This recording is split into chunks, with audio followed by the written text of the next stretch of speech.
ರೀ who is Chandu Patil ರೀ. ಯಾರ್ರೀ ಚಂದು ಪಾಟೀಲ್ ಅವರು? ಏನಂತ ಏನು ಕೆಟ್ಟ ಕೆಲಸ ಮಾಡಿದ್ದಾರೆ ಸುಪಾರಿ ಕೊಡೋಂಥದ್ದು? ಆಮೇಲೆ ಒಂದೇನು ಬೇರೆ ಕೆಲಸ ಇಲ್ವಾ? ಇದು ವಿಜೇಂದ್ರ ಅವರು ಯಾರ ಬಗ್ಗೆ ಏನು ಮಾತಾಡ್ತಾ ಇದ್ದಾರೆ ಅಂತ ಸ್ವಲ್ಪ ಜವಾಬ್ದಾರಿಯುತವಾಗಿ ಮಾತಾಡಿದ್ರೆ ಒಳ್ಳೆಯದು. ಸುಮ್ಮನೆ ನೀವು ವಿರೋಧ ಪಕ್ಷದ ನಾಯಕರ ಸ್ಥಾನದಲ್ಲಿದ್ದೀರಾ, BJP ರಾಜ್ಯಾಧ್ಯಕ್ಷರ ಸ್ಥಾನಕ್ಕೆ ನಾವು ಗೌರವ ಕೊಡ್ತೀವಿ ಅಂದರೆ ಬಾಯಿಗೆ ಬಂದಂಗೆ ಮಾತಾಡೋದಲ್ಲ. ಏನ್ರಿ ಸುಪಾರಿ ಕೊಡ್ಸೋದಂದ್ರೆ ಏನು ನಾವು ಅಂತ ರಾಜಕೀಯ ಮಾಡಿದೀವ ಮುಂಚೆ? ಕಲಬುರ್ಗಿನಲ್ಲಿ ಹೋಗಿ ಕೇಳಿ ಯಾರಿಗನ್ನ. ನಿಮ್ಗೆ ನಾಚಿಕೆ ಇರಲಾರ್ದೆ ಆ ಮಣಿಕಂಠ ರಾಠೋಡ್ ಅಂತವ್ರಿಗೆ ಟಿಕೆಟ್ ಕೊಡ್ತೀರಾ, ಬುಕ್ಕಿಗಳಿಗೆ ಟಿಕೆಟ್ ಕೊಡ್ತೀರಾ, ಕಲಬುರ್ಗಿನಲ್ಲಿ ಅಕ್ಕಿ ಕಳ್ಳತನ ಮಾಡಿದವ್ರಿಗೆ ಟಿಕೆಟ್ ಕೊಡ್ತೀರಾ. ನಿಮ್ಮ ತಂದೆಯವ್ರ ಬಗ್ಗೆ ಮಾತಾಡ್ರಿ ನೋಡೋಣ. ಏನು ನಮ್ಮ ಬಗ್ಗೆ ಮಾತಾಡೋದು ಸುಪಾರಿ ಕೊಡ್ತೀವಿ ಅಂತ? ನೀವೇನು ಇದು ಹೇಳ್ತಾ ಇದ್ದೀರಲ್ಲ, ಹೇಳ್ರಿ ನಿಮ್ಮ ತಂದೆಯವ್ರು ಏನು ಮಾಡಿದ್ದಾರೆ? ಪೂಜೆ ಅಪ್ಪಾಜಿ ಅಂದ ತಕ್ಷಣ ಪೂಜೆರು ಆಗೋದಿಲ್ಲ ಯಾರು. ಇದು ಸ್ವಲ್ಪ ಅತಿ ಆಗ್ತಾ ಇದೆ.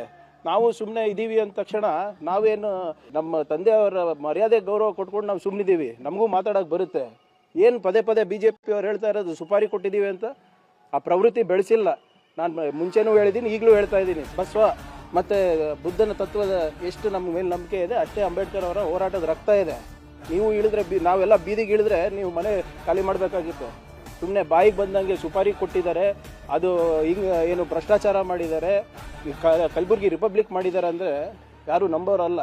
ಸೊ ಕೈಂಡ್ಲಿ BJP ಅವ್ರಿಗೆ ಹೇಳ್ತಾ ಇದ್ದೀನಿ, ನಾಲ್ಗೆ ಮೇಲೆ ಹಿಡ್ತಾ ಇಟ್ಟು ಮಾತಾಡೋಕ್ಕೆ. 150 ಕೋಟಿ ಟಾರ್ಗೆಟ್ ಅಲ್ಲ ರೀ. PSI ಹಗರಣ ತಪ್ಪ ಪ್ರೂವ್ ಆಗಿದೆಯಲ್ಲ, ಬಿಟ್ಕಾಯಿನ್ ಪ್ರೂವ್ ಆಗಿದೆಯಲ್ಲ, ಕರೋನಾನಲ್ಲಿ ಹಗರಣ ಮಾಡಿರೋದು ಪ್ರೂವ್ ಆಗಿದೆಯಲ್ಲ. ಇದೆಲ್ಲ ಪ್ರಿಯಾಂಕ್ ಖರ್ಗೆ ಹಾಕಿರೋದು. ಇವೆಲ್ಲ ಯಾರು ರಿಪೋರ್ಟ್ ಮಾಡಿರೋದು? ಇಂಡಿಪೆಂಡೆಂಟ್ ಇನ್ವೆಸ್ಟಿಗೇಷನ್ ಏಜೆನ್ಸೀಸ್ ಅಲ್ವಾ? FSL ರಿಪೋರ್ಟ್ ಯಾರು ತಯಾರು ಮಾಡಿದ್ದು? ನಾನು ತಯಾರು ಮಾಡಿದ್ದ? ಏನು ಮಾತಾಡ್ತಾ ಇದ್ದಾರೆ ಇವರೆಲ್ಲರೂ? ಇವ್ರ ಮೇಲೆ ಇವರಲ್ಲಿ ಇರೋದೆಲ್ಲ ಹುಡುಕ್ತು ನಾನು ತಯಾರು ಮಾಡಿದ್ದ? ಅಂದರೆ ನಾವು ಇವ್ರು ಮಾಡಿದ್ಕೆಲ್ಲ ಕಣ್ಣು ಮುಚ್ಕೊಂಡು ಕುತ್ಕೊಬೇಕಾ? ಅದಕ್ಕೆ ಜನರು ನಮ್ಗೆ ವೋಟ್ ಮಾಡಿರೋದು. ಇವರು ಎಂಥವ್ರಿಗೆ ಟಿಕೆಟ್ ಕೊಟ್ಟಿದ್ದಾರೆ ಕಲಬುರ್ಗಿನಲ್ಲಿ. ನಿನ್ನೆ ಅಶೋಕ್ ಅವ್ರು ಮಾತನಾಡಿದ್ದು ಅದು BJP ಸಂಸ್ಕೃತಿನ. ಕಳೆದ ಒಂದು 4-5 ತಿಂಗಳಲ್ಲಿ BJPಯವರ ಸಂಸ್ಕೃತಿ ಮತ್ತು ಅವರ ವೈವಿಧ್ಯತೆ ಆಚೆ ಬರ್ತಾ ಇದೆ. ಯಡಿಯೂರಪ್ಪ ಅವರು ಫಾಕ್ಸ್ಕೋನಲ್ಲಿದ್ದಾರೆ, CT ರವಿ ಅವರು ಅವಾಚಕ ಶಬ್ದದಲ್ಲಿ ಕೌನ್ಸಿಲ್ನಲ್ಲಿ ಮಾತನಾಡ್ತಾರೆ, ಮುನಿರತ್ನ ಅವರು ದಲಿತರ ಹೆಣ್ಮಕ್ಳಿಗೆ, ಒಕ್ಕಲಿಗರ ಹೆಣ್ಮಕ್ಳಿಗೆ ಅವಾಚಕ ಶಬ್ದದಲ್ಲಿ ಜಾತಿ ನಿಂದನೆ ಮಾಡ್ತಾರೆ. ನಿನ್ನೆ ಅಶೋಕ್ ಅವರು ಯೂನಿಫಾರ್ಮ್ ನಲ್ಲಿರುವಂತ ಅಧಿಕಾರಿಗಳಿಗೆ ಅವ್ರು ದರ್ಪ ತೋರಿಸ್ತಾರೆ. ಇದೇನಾ BJP ಸಂಸ್ಕೃತಿ? ಇದಕ್ಕ ವೋಟ್ ಮಾಡ್ರ ಜನರು ಅವರಿಗೆ. ಮತ್ತೆ ಇವರು ನಮ್ಮ ಧರ್ಮ ಸಂರಕ್ಷಣೆ ಮಾಡ್ತಾರಂತೆ, ನಮ್ಮ ಧರ್ಮವನ್ನ ನಮ್ಮ ಸಂಸ್ಕೃತಿಯನ್ನ ಮುಂದಿನ ಪೀಳಿಗೆ ಇಟ್ಟೋಗ್ತಾರಂತೆ. ಇದೇನೇನ್ರಿ ನಿಮ್ ಸಂಸ್ಕೃತಿ? ಅಪ್ರಾಪ್ತ ಬಾಲಿಕರಿಗೆಲ್ಲ ಲೈಂಗಿಕ ದೌರ್ಜನ್ಯ ಕೊಡೋದ ನಿಮ್ದು ಸಂಸ್ಕೃತಿ? ಮಹಿಳೆಯರಿಗೆ ನಿಂದನೆ ಮಾಡೋದ ನಿಮ್ ಸಂಸ್ಕೃತಿ? ದಲಿತರ ಮೇಲೆ ದೌರ್ಜನ್ಯ ಮಾಡೋದ ನಿಮ್ ಸಂಸ್ಕೃತಿ?